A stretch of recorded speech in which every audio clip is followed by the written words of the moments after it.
Hello students, 11th biology half-yearly exam ஓட ஒரு original government official question paper previous இயரோடது பார்த்துட்டு இருக்கீங்க. இந்த எக்ஸாம் பார்த்தீங்கன்னா உங்களுக்கு 70 மார்க்ஸ்க்கு எக்ஸாம் நடக்குது 3 இயர்ஸ்க்கு.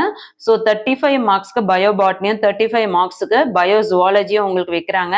ஸோ ஃபர்ஸ்ட் பயோபாட்னியில் என்னென்னலாம் கொஸ்டின்ஸ் கொடுத்துருக்காங்கன்னு பாருங்க. எப்பயுமே வந்து எந்த கொஸ்டின் பேப்பர் பார்த்தாலும் அதில் இருக்க 1 மார்க்ஸில் என்னென்ன கொஸ்டின்ஸ் உங்களுக்கு தெரியலையோ அதில் இமிடியேட்டாக அதோட ஆன்சரை கண்டுபிடிக்க பாருங்க. டோட்டலாக 8 கொஸ்டின் ஆன்சர்ஸ் உங்களுக்கு 1 மார்க்ஸில் கொடுத்துருக்காங்க. நெக்ஸ்ட் 2 மார்க் கொஸ்டின்ஸ் பார்த்தீங்கன்னா செகண்ட் சப்டிவிஷன்ல எனி 4 சொல்லியிருக்காங்க. ஸோ எனி 4ல வந்து உங்களுக்கு 6 கொஸ்டின் கொடுத்துட்டு 9 to 14 வரையும் கொஸ்டின் கொடுத்துருக்காங்க. அதில் 6ல இருந்து 4 நீங்க செலக்ட் பண்ணி எழுதணும். What are Octave factory, what to you infer from the term pycnoxylic, what are quantosomes, what is binomial nomenclature, draw and label the structure of stomata, what is long day plants. இது எல்லாமே உங்களுக்கு 2 mark question. 3 mark questions பார்த்தீங்கன்னா third சப்டிவிஷன்ல any 3 question கேட்குறாங்க. 19th question வந்து கம்பல்சரின்னு சொல்றாங்க. இதுல 5 questions கொடுத்துட்டு 3 question நீங்க எழுதணும். ஸோ 15, 16, 17, 18, 19 இது எல்லாமே உங்களுக்கு 3 mark question. Draw and label the parts of regions of roots, இது வெரி வெரி இம்பார்ட்டன்ட். அடுத்து 16th ஒன் பாருங்க, மிட்டோசிஸ் இன் பிளான்ஸ் அண்ட் அனிமல்ஸோட differentiate, very very important. Next write the role of nitrogenase enzymes in nitrogen fixation, இது already நான் important சொல்லியிருந்தது. Short note on photolysis of water, இதுவும் நான் important சொல்லியிருந்தேன். List out the physiological effect of cytokinin, இதுவுமே நான் important சொல்லியிருந்தேன். So கண்டிப்பா வெரி வெரி யூஸ்ஃபுல், இது எல்லாமே படிக்க பாருங்க. நெக்ஸ்ட் 20th 21 பார்த்தீங்கன்னா உங்களுக்கு டீடைல் ஆன்சர் 2 5 ஆர் 10, ஒவ்வொரு கொஸ்டினுக்கும் 5 மார்க்ஸ். இதுல இது அல்லது அதுன்ற ஆப்ஷன்ல கொடுக்குறாங்க. 20th கொஸ்டின்ஸ் வந்து write the characteristics feature of DNA கொடுத்துருக்காங்க. அடுத்த கொஸ்டின்ஸுமே பாருங்க very very important. Question number 21, give the floral characters of Clitoria ternatea, or draw Krebs cycle or citric acid cycle கொடுத்துருக்காங்க. ஸோ இதுலயே உங்களுக்கு வந்து 3 ஆப்ஷன் கொடுத்துருக்காங்க 21லயே. சரிங்களா, அந்த 3ல இருந்து ஏதாவது ஒன்று எழுதுங்க அப்படின்னு சொல்லிட்டு. ஸோ இந்த கொஸ்டின் பேப்பர்ல உங்களுக்கு இன்சைடும் கொடுத்துருக்காங்க, புக் பேக்கும் கொடுத்துருக்காங்க. ஸோ எல்லாமே படிங்க, வெரி வெரி இம்பார்ட்டன்ட்.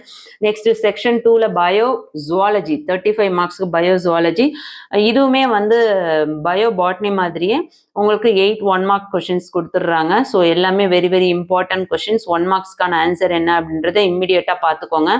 அடுத்து 2 மார்க் கொஸ்டின்ஸ் பார்த்தீங்கன்னா உங்களுக்கு 4 கொஸ்டின்ஸ் எழுத சொல்றாங்க. இதுவுமே 9 to 14 வரையும் பார்த்தீங்கன்னா உங்களுக்கு 6 கொஸ்டின் கொடுத்து அதுல இருந்து 4 எழுத சொல்றாங்க. Mention any 4 characteristics of subphylum cephalochordata and give and example, differentiate between tergum and sternum in cockroaches.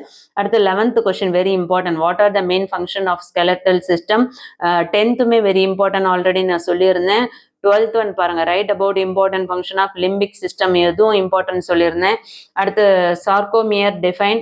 அடுத்து what are connective tissue, mention their basic types, இது எல்லாமே இம்பார்ட்டன்ட் சொல்லியிருந்த கொஸ்டின்ஸ் தான் கேட்டிருக்காங்க.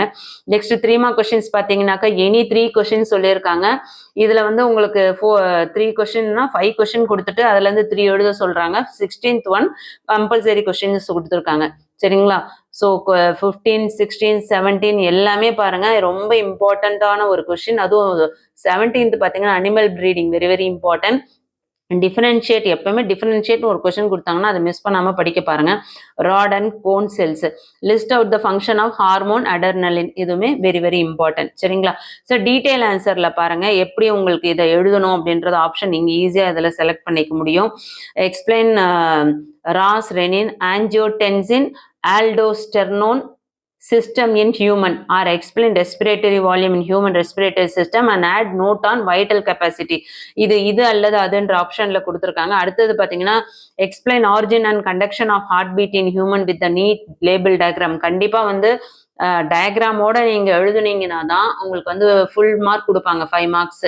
சரிங்களா, அதுவுமே நீட்டா இருக்கணும் ப்ரெசன்டேஷன். ஹேண்ட் ரைட்டிங்குமே வந்து நீங்க ரொம்ப அழகா எழுதலனாலும் கொஞ்சம் ஓவர் ரைட் பண்ணாம கரெக்டா எழுதுனீங்கன்னா கண்டிப்பா உங்களுக்கு ஃபுல் மார்க்ஸ் கொடுத்துருவாங்க, 5 மார்க்ஸ். ஆல்ரெடி 10th நீங்க எழுதிருக்கீங்க, கண்டிப்பா உங்களுக்கு ஒரு எக்ஸ்பீரியன்ஸ் கண்டிப்பா இருக்கும். Briefly explain the structure and function of thyroid gland with neat labelled diagram. அதாவது தைராய்டு கிளாண்டோட பிக்சரையும் கொடுத்து அதையும் வந்து எக்ஸ்பிளைன் பண்ண சொல்றாங்க. ஸோ ரெண்டுமே வந்து டயக்ராமோடய வந்திருக்கு. ஸோ ரெண்டுத்துக்குமே நீங்க வந்து கண்டிப்பா ப்ராக்டிஸ் பண்ணுங்க. இது பப்ளிக்கே உங்களுக்கு ரொம்ப யூஸ்ஃபுல்லா இருக்கும். 11th உயிரியல் பார்த்தீங்கன்னா பயாலஜி ஸ்டூடெண்ட்ஸ்க்கான தமிழ் கொஸ்டின் பேப்பர் இதே தான் நம்ம பார்க்குறோம். உயிரி தாவரவியல் இதில் முதல்ல 1 மார்க்ஸ் கொடுத்துருக்காங்க. ஸோ வீடியோவை பாஸ் பண்ணிவிட்டு 1 மார்க்ஸ்லாம் நல்லா படிக்க பாருங்கள். அதுக்கு அடுத்தது 2 மார்க் கொஸ்டின்ஸ் பாருங்க. உங்களுக்கு ஏதாவது 4 கொஸ்டின் எழுத சொல்றாங்க. இதுல பாத்தீங்கன்னா உங்களுக்கு 6 கொஸ்டின் கொடுத்துட்டு அதுல 4 எழுத சொல்றாங்க. டோட்டலா 8 மார்க்ஸ். ஆர்கிபாக்டீரியங்கள் என்றால் என்ன, பிக்னோசைலிக் பற்றி நீ அறிவது யாது, குவாண்டசோம்கள் என்றால் என்ன, இருசொற் பெயரிடு முறை என்பது யாது, இலைத்துளை அமைப்பு படம் வரைந்து பாகம் குறிக்கவும், நெடும்பகல் தாவரங்கள் என்றால் என்ன. இந்த 14th question 11th question 10th எல்லாம் ஆல்ரெடி நான் இம்பார்ட்டன்ஸ் சொல்லியிருந்த கொஸ்டின். ஸோ கண்டிப்பா அதெல்லாம் மிஸ் பண்ணாம படிக்க பாருங்க. 3 மார்க் கொஸ்டின்ஸ்ல பாத்தீங்கன்னா உங்களுக்கு வந்து 19th கொஸ்டின் வந்து கம்பல்சரின்னு சொல்றாங்க. இதுல வந்து உங்களுக்கு 5 கொஸ்டின்ஸ் கொடுத்துட்டு 3 எழுத சொல்றாங்க. ஸோ அந்த 19th கம்பல்சரினா அப்போ 4ல இருந்து நீங்க 2 சூஸ் பண்ணி எழுதணும். சரிங்களா. வேரின் பகுதிகளை படம் வரைந்து பாகம் கூறி தாவர செல் பகுப்பிற்கும் விலங்கு செல் பகுப்பிற்கும் இடையே உள்ள வேறுபாடுகள் தருக. நைட்ரஜன் நிலைநிறுத்தத்தில் நைட்ரோஜனல் நொதியின் பங்கினை விவரிக்கவும். ஒளிசார் நீர்ப்பகுப்பு பற்றி குறிப்பு வரைக. சைட்டோகைனின் வாழ்வியல் விளைவுகள் பட்டியலிடுக. சரிங்களா. இது எல்லாமே வெரி வெரி இம்பார்ட்டன்ட். அதுக்கடுத்து 5 மார்க் கொஸ்டின்ஸ்ல டிஎன்வியின் பண்புகள் அல்லதுன்னு கொடுத்துட்டு உங்களுக்கு அதுலயே 3 ஆப்ஷன் கொடுத்துருக்காங்க. சரிங்களா. ஒரு தாவர 3 ஆப்ஷன் இல்ல, அடுத்த செகண்ட் கொஸ்டின்ல தான் அந்த மாதிரி கொடுத்துருக்காங்க. ஒரு தாவரவியல் வகுப்பில் ஆசிரியர் C4 தாவரங்கள் ஒரு குளுக்கோஸ் உற்பத்திக்கு 30 ஏடிபிகளை பயன்படுத்துவதாகவும் C3 தாவரங்கள் 18 ஏடிபிகளை மட்டுமே பயன்படுத்துவதாகவும் விளக்குகிறார். பின் அதே ஆசிரியர் C4 தாவரங்கள் தான் C3 தாவரங்களை விட சிறந்த தகவமைப்பு பெற்றுள்ளதாக கூறுகிறார். இந்த முரண்பாட்டிற்கான காரணங்களை உன்னால் கூற முடியுமா? இது உங்களோட ஓன் ஆன்சர் தான். ஸோ நீ உங்களுக்கு சுத்தமா இதுக்கு ஆன்சரே தெரியல அப்படின்னா கூட நீங்க கிளாஸ்ல என்ன நடத்தினாங்களோ அதை புரிஞ்சுக்கிட்டு நீங்க ஓனா எழுதுனீங்கன்னாவே உங்களுக்கு கண்டிப்பா 5க்கு வந்து 3 மார்க்ஸ் அது கண்டிப்பா கிடைக்கும். தயவு செஞ்சு இந்த மாதிரி தெரியலன்னும் போது விட்டுட்டு வராம அட்டன் பண்ண பாருங்க. கொஸ்டின் நம்பர் 21 கிளைடோரியா டெனோஷியாவின் மலர் பண்புகளை விளக்குக அல்லது கிரெப் சுழற்சி அல்லது சிட்ரிக் அமில சுழற்சி படம் விளக்குக.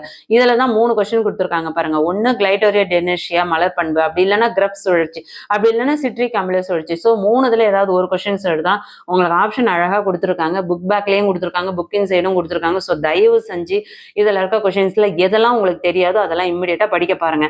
அடுத்து உயிரி விலங்கியல்ல பாத்தீங்கன்னா ஃபர்ஸ்ட் உங்களுக்கு 8 1 மார்க்ஸ் கொடுத்துருக்காங்க.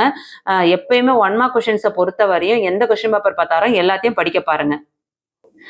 அந்த 1 மார்க் கொஸ்டின்ஸ்ல எதெல்லாம் நமக்கு ஆன்சர் தெரியல அதை இமிடியேட்டா நம்ம அந்த கொஸ்டின் என்னன்ட்டு கண்டுபிடிச்சு அதற்கான கரெக்டான ஆன்சர் என்ன அப்படின்றத கண்டுபிடிச்சு படிக்க பாருங்க. 2 மார்க் கொஸ்டின்ஸ் பாத்தீங்கன்னா உங்களுக்கு 6 கொஸ்டின் கொடுத்துட்டு 4 எழுத சொல்றாங்க. எனி 4. So total 8 marks. ஒவ்வொரு கொஸ்டின்ஸ்க்கும் 2 மார்க்ஸ். செபபலோகார் டேட்டா அல்லது தலைநாணிகளின் ஏதேனும் 4 பண்புகளை கூறி ஒரு உதாரணம் கொடு. டெர்கம் மற்றும் ஸ்டெர்னம் வேறுபடுத்துக. சட்டக மண்டலத்தின் பணிகள் யாவை, லிம்பிக் மண்டலத்தின் பணிகள் யாவை, சார்கோமியர் வரையறு, இணைப்பு திசை என்பவை யாவை, அதன் வகைகளை குறிப்பிடுக. அடுத்தது பாத்தீங்கன்னா 3 வினாக்கு விளையடிக்க சொல்றாங்க. 16th ஒன் வந்து கம்பல்சரி சொல்றாங்க. 3 3 9 மார்க்ஸ் டோட்டலா. பிளவு உடற்குழியை உணவு பாதை உடற்குழியுடன் ஒப்பிடுக. வாந்தி எவ்வாறு ஏற்படுகிறது? ஒருவரது வாந்தி மனித கழிவு போன்ற மஞ்சள் நிறத்துடன் காணப்படுவது கிடையாது, மாறாக வெண்மையாக உள்ளது எவ்வடி. கலப்பின உருவாக்கத்தில் நோக்கங்கள் யாவை? குச்சி செல்கள் கூம்பு செல்கள் வேறுபடுத்துக. அட்ரினலின் என்ற ஹார்மோனின் பணிகளை பட்டியலிடுக. அனைத்து வினாக்களுக்கும் விடையளிக்கும். இதை பார்த்தீங்கன்னா உங்களுக்கு வந்து இது அல்லது அதுன்ற ஆப்ஷன்ல கொடுக்குறாங்க. ரெனின் ஆஞ்சியோடென்சின் ஆல்டோஸ்ட்ரோன் முறை என்றால் என்ன? விவரி அல்லது சுவாச நுரையீரலின் கொள்ளளவுகள் பற்றி விவரி. மேலும் உயிர்ப்பு திறன் அல்லது முக்கிய திறன் பற்றி குறிப்பு எழுதுக. இதுலயுமே உங்களுக்கு வந்து ஆப்ஷன் கொடுத்துருக்காங்க. ஆளே உங்களுக்கு ஆப்ஷன் கொடுத்துருக்காங்க அல்லதுன்னு சொல்லிட்டு. சரிங்களா. அதே மாதிரி 21 பாத்தீங்கன்னா இதய துடிப்பு தோன்றலும் பரவுதலுக்கும் படத்துடன் விவரி அல்லது தைராய்டு சுரப்பி அமைப்பு மற்றும் பணிகள் பற்றி படத்துடன் விவரி. எல்லாமே வந்து இந்த லாஸ்ட் 2 கொஸ்டின் இதய துடிப்பா இருக்கட்டும் தைராய்டு சுரப்பியா இருக்கட்டும் ரெண்டுமே வந்து நீங்க படம் வரைஞ்சி விளக்குனீங்கன்னா தான் முழுசா உங்களுக்கு மதிப்பெண் கொடுப்பாங்க. வெறும் நீங்க படத்தை வரைஞ்சிட்டு விளக்கம் கொடுக்கலனாலும் உங்களுக்கு 2.5 மார்க்ஸ் தான் கிடைக்கும். அதே மாதிரி விளக்கம் கொடுத்துட்டு படம் வரையிலனாலும் 2.5 மார்க்ஸ் கொடுக்கும். ஸோ முடிஞ்ச வரையும் உங்களுக்கு என்ன தெரியுமோ, எனக்கு சுத்தமா ஆன்சரே தெரியாது, அந்த டிராயிங் தெரியும்னாலும் தயவு செஞ்சு அட்டன் பண்ணுங்க. கண்டிப்பா ஒரு 2 மார்க் அது வர்றதுக்கு சான்சஸ் இருக்கு. எப்பயுமே வந்து சயின்ஸ் குரூப் ஸ்டூடெண்ட்ஸ் எல்லாருமே வந்து நீங்க கிளாஸ்ல நடத்துறது கவனிச்சிருந்தீங்கன்னாவே உங்களுக்கு கொஸ்டின் ஆன்சர்ஸே தெரியல அப்படின்னா கூட உங்களுக்கு என்ன தெரியுமோ அதை நீங்க ஓனா நீங்க கண்டிப்பா எழுதும்போது கண்டிப்பா 1 or 2 மார்க்ஸ் வர்றதுக்கு வாய்ப்பு இருக்கு. இந்த video English medium and Tamil medium 2 பேருக்குமே நம்ம வந்து பயாலஜியில் பயோபாட்னிக்கும் பயோசுவாலஜிக்கும் இம்பார்ட்டன்ட் கொஷின்ஸ் என்ன அப்படின்றத பார்த்துருக்கோம்.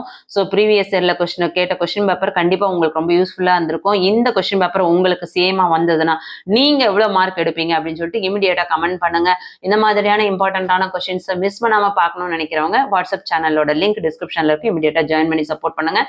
இந்த வீடியோ யூஸ்ஃபுல்லாக இருக்குன்னா ஒரு லைக் கொடுத்துட்டு உங்கள் ஃப்ரெண்ட்ஸ்க்கு ஷேர் பண்ண மறந்துடாதீங்க. தேங்க்யூ.